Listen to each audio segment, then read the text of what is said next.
नमस्कार, राजस career private limited के official YouTube channel पर मैं विश्वा वर्मा आप सभी का स्वागत करता हूं। आज के इस वीडियो में हम अभी जारी रूस और यूक्रेन के बीच लड़ाई के बारे में कुछ महत्वपूर्ण तथ्य देखेंगे जो परीक्षा में पूछे जा सकते हैं। तो चलिए आज का पहला क्वेश्चन देखते हैं। आज का पहला क्वेश्चन है कि रूसी क्रांति कब हुई थी। तो रूसी क्रांति कब हुई थी? रूसी क्रांति हुई थी सन 1917 में। तो ये क्रांति किसके नेतृत्व में हुई थी? इसके नेतृत्वकर्ता कौन थे? तो नेतृत्व में याद रखिएगा व्लादिमीर लेनिन, ये नाम याद रखना है। और किनके अगेंस्ट में हुआ है? किनके अगेंस्ट में हुआ था? तो ये याद रखिएगा, ये थे जार निकोलस। इसमें याद रखने वाली बात एक और ये है कि ये जो जार शब्द है वो रूस में तत्कालीन जो साम्राज्य था उसके जो शासन हुआ करते थे उनको जार के नाम से संबोधित किया जाता था। तो रूसी क्रांति हुई थी जार निकोलस के अगेंस्ट में, और ये किसके नेतृत्व में हुई थी, किसके लीडरशिप में हुई थी? तो याद रखना है व्लादिमीर लेनिन। और कब हुई थी? 1917 में। चलिए दूसरा क्वेश्चन देखते हैं। दूसरा क्वेश्चन है कि यूएसएसआर का पूर्ण रूप क्या है? यूएसएसआर का पूर्ण रूप क्या है? तो यूएसएसआर को हिंदी में कहते हैं सोवियत संघ, ठीक है, इसको कहते हैं सोवियत संघ। तो सोवियत संघ इसका पूर्ण रूप क्या है? Union of Soviet socialist Republic. इसका ऑप्शन ए सही है, तो ये ध्यान रखिएगा, इसका ऑप्शन ए सही है, ठीक है।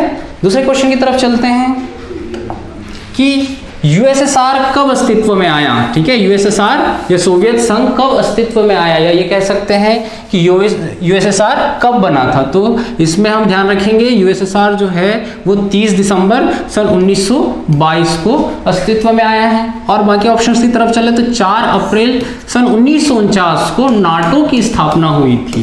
ध्यान रखिएगा, नाटो की स्थापना हुई थी। नाटो का पूर्ण रूप क्या है? नॉर्थ अटलांटिक ट्रीटी ऑर्गेनाइजेशन, ठीक है, ये हो गया आपका नाटो। इसकी स्थापना कब हुई थी? 4 अप्रैल 1949 को। 30 दिसंबर 1922 को यूएसएसआर या सोवियत संघ की स्थापना हुई है, ठीक है, ये याद रखिएगा, पूछा जा सकता है एग्जाम में। उसके बाद है 24 अक्टूबर सन 1945, इस दिन संयुक्त राष्ट्र की स्थापना हुई थी। और 25 मार्च सन 1973 को G7 देशों की स्थापना हुई थी। तो ये चारों याद रखिएगा, काफी इंपॉर्टेंट है।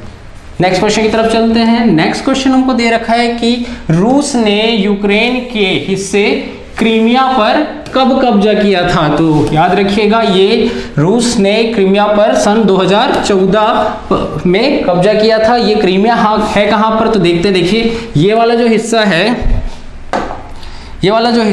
ये वाला यहाँ से देख सकते हैं, इस तरफ रूस है और ये इस तरफ जो दिख रहा है आपको मैप में, ये आपका क्या है? यूक्रेन है। तो ये यूक्रेन में एक ये वाला भाग हुआ करता था क्रीमिया किसी टाइम पे। तो इस पर किसने कब्जा कर लिया? रूस ने कब्जा कर लिया। कब कब्जा किया है? ये सन 2014 में, याद रखिएगा।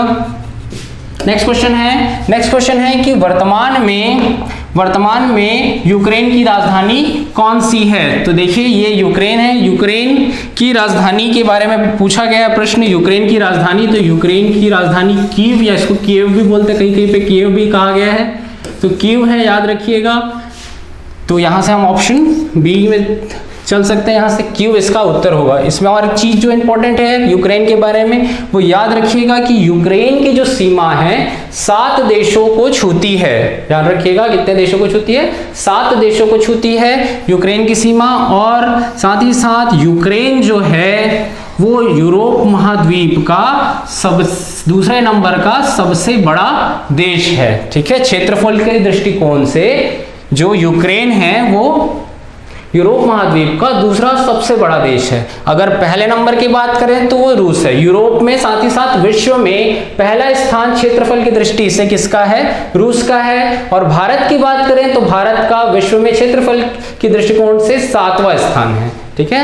नेक्स्ट क्वेश्चन की तरफ चलते हैं। नेक्स्ट क्वेश्चन हमको दे रखा है कि क्षेत्रफल की दृष्टि से यूक्रेन का विश्व में स्थान पूछा है। अभी हमने किसके बारे में बात किया था?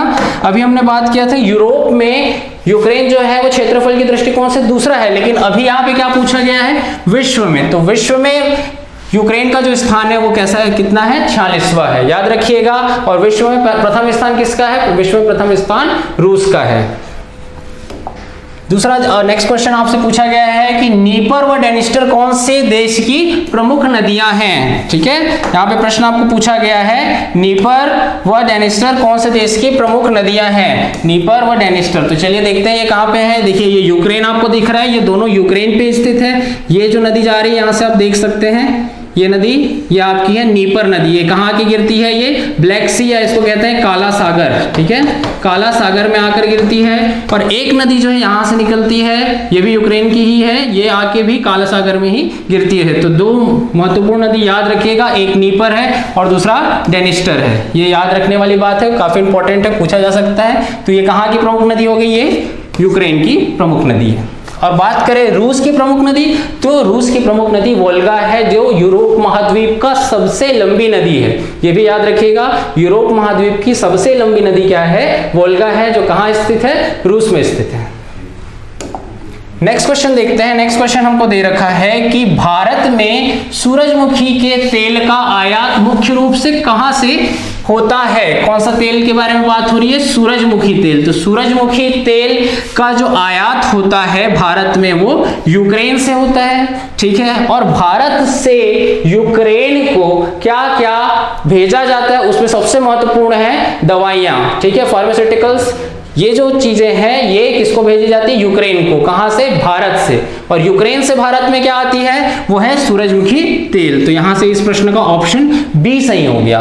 नेक्स्ट क्वेश्चन की तरफ चलते हैं। नेक्स्ट हमको दे रखा है कि यूक्रेन में फंसे भारतीयों के लिए, यूक्रेन में फंसे भारतीयों को निकालने के लिए चलाए जा रहे मिशन का नाम क्या है। तो इसका क्या नाम है, इसका नाम है ऑपरेशन गंगा। याद रखिएगा, ये ऑपरेशन गंगा जो है यूक्रेन में जो भारतीय फंसे हैं, भारतीय छात्र भी फंसे हुए हैं, उनको निकालने के लिए ऑपरेशन चलाया जा रहा है। कहां से, यूक्रेन में। और ये जो है इस ऑपरेशन का क्या नाम दिया गया है, ऑपरेशन गंगा। ठीक है, और नेक्स्ट अगर ऑप्शंस के बारे में बात करें तो देवी शक्ति, ये भी इंपॉर्टेंट एक ऑपरेशन था। ये कब कहां चलाया गया था, ये अफगानिस्तान में चलाया गया था। जब तालिबान ने अफगानिस्तान पर कब्जा कर लिया था, तो वहां पे फंसे भारतीयों को निकालने के लिए ऑपरेशन देवी शक्ति चलाया गया था, ध्यान में रखिएगा।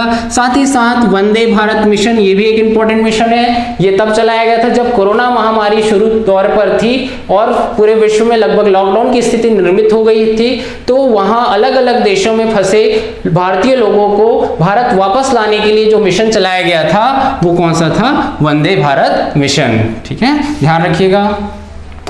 नेक्स्ट है, हमको दे रखा है नेक्स्ट क्वेश्चन कि रूसी राष्ट्रपति व्लादिमीर पुतिन, ये याद रखिएगा, रूस के राष्ट्रपति कौन है, व्लादिमीर पुतिन, द्वारा यूक्रेन के किन दो प्रांतों को स्वतंत्र क्षेत्र की मान्यता दी गई है। ध्यान रखिएगा, किन दो क्षेत्रों को मान्यता दी गई है। तो यहाँ पर देख लेते हैं किन दो क्षेत्र के बारे में बात हो रही है।